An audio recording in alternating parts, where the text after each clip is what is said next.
Hello everyone.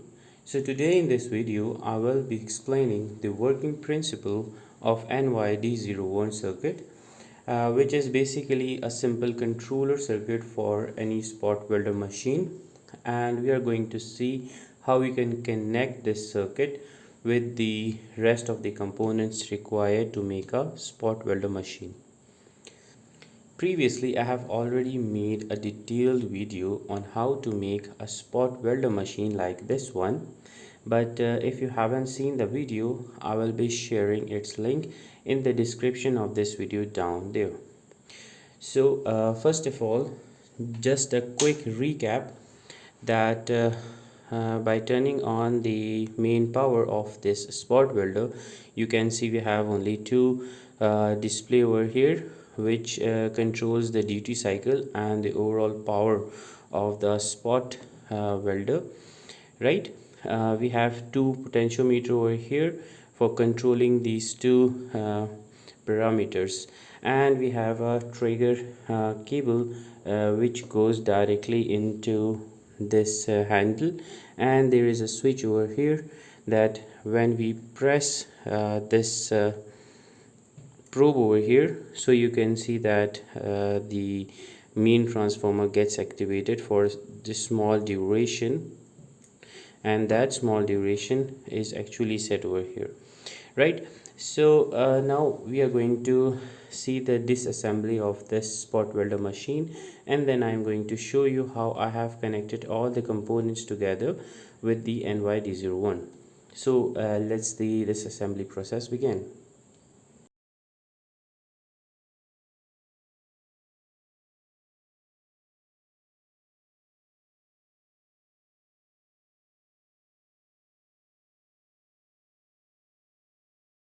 Alright, so now as you can see that I have disassembled the project, and here we can see the whole circuit and the rest of the components which provides the spot welding. So starting from this point, we can see that this cable is for the 230 mains input, which provides the input to this main transformer as well as to this auxiliary transformer.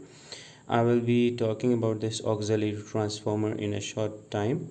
First of all, we are going to focus on this one. This main transformer is being used from old microwave oven, and I have removed the secondary winding of the transformer and replaced it actually with this thick copper wire. A total of 8 turns have been given with this wire, and an output voltage of around 8.5 8.6 volts have been observed at the output when we have applied a constant input right at this location, right? So what I have observed over a period of time while I was designing and working on spot welders, that a voltage of at least 5 volts is required at the output of this transformer to get some decent spot welds, and you can actually go up to 12 volts, and those voltages will provide you even better spot welds, but that actually is a kind of a trade-off between good spot welds and you can say accuracy or precision, because at voltages of around 8 or 9 volts it's easy to handle the spot welder, but as we move to the higher voltages, so we need to be very careful for calibrating the circuit through these two potentiometers. But at higher voltages like 12 volt or above, it is usually not recommended, because on those voltages you usually have to be very precise and accurate while setting these two potentiometers, right? So let's move from this point that we are giving 230 volts to this transformer, but I have added a simple circuit breaker to ensure the safety of this whole project in case there is any kind of short circuit. So you must add a circuit breaker or a fuse over here.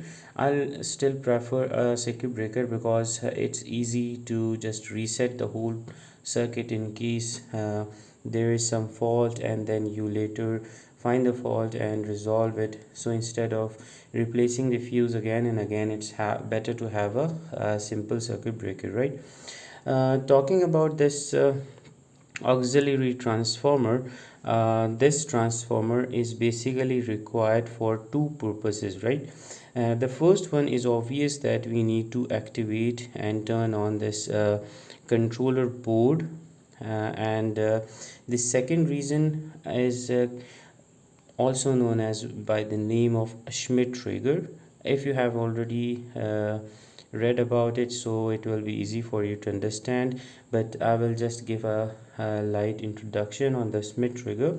What happened here is when we are giving the trigger through this port to this controller board, so the microcontroller waits for the peak of the sine wave, right? Because if there isn't any Schmidt trigger or any peak detector, so whenever we just give a trigger to this board, the spot welder will get activated, might be at some of the middle portions of the sine wave, and you will not get good spot welds. So the best spot weld is possible only when we trigger the moment the sine wave reaches its peak value, right? So that is why the designer have introduced a Schmidt trigger by adding a simple NAND gate over here, and this provides along with this optocoupler the function of the Schmidt trigger. So what happens here is we have connected the auxiliary to this board through this board, and that sine wave that has a voltage of around 9 volts is passed through these two diodes over here, which acts as the rectifiers, and then it is being filtered through this filter cap, and finally it gets rectified to get a clean DC voltage. But this optocoupler also detects, or you can say samples the input AC voltage right at this location.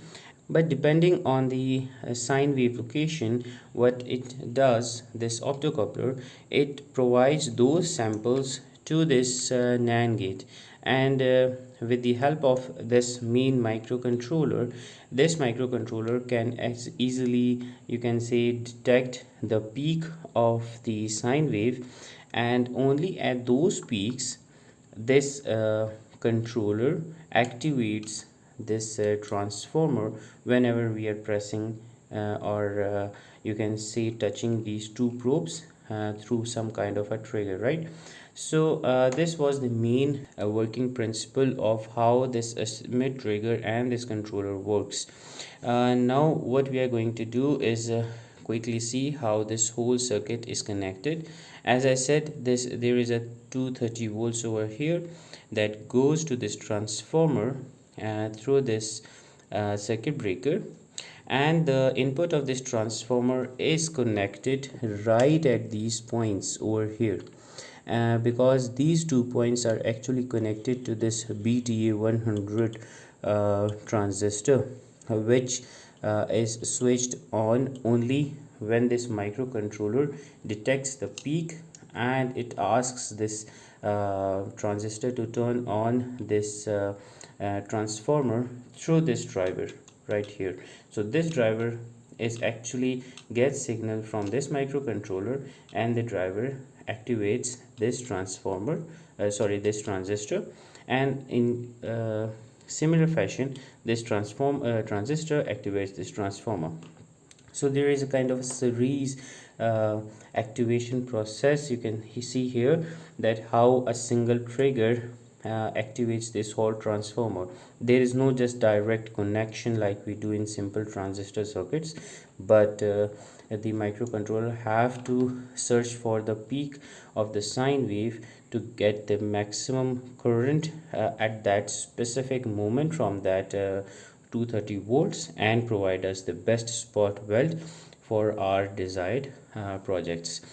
One thing that needs to be very careful about any projects like this one where a 230 volts is included is to carefully do the wiring, that the input wiring, as well as provide the necessary shielding to all the cables like I have done over here. If I just uh, tilt this board, you can see how all the high voltage cables have been shielded.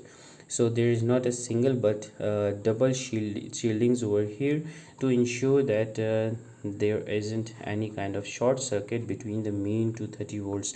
And in the worst case scenario, if that happens, so this circuit breaker is going to help us and control any catastrophic event to happen, right? So I hope you have enjoyed this working principle, as well as how we have connected the whole spot welder machine. Still, if you have any questions related to this project, please do ask me in the comment section of this video, and I'll be happy to answer those questions. So that's all for today. I hope you've enjoyed this video. Take care and bye bye.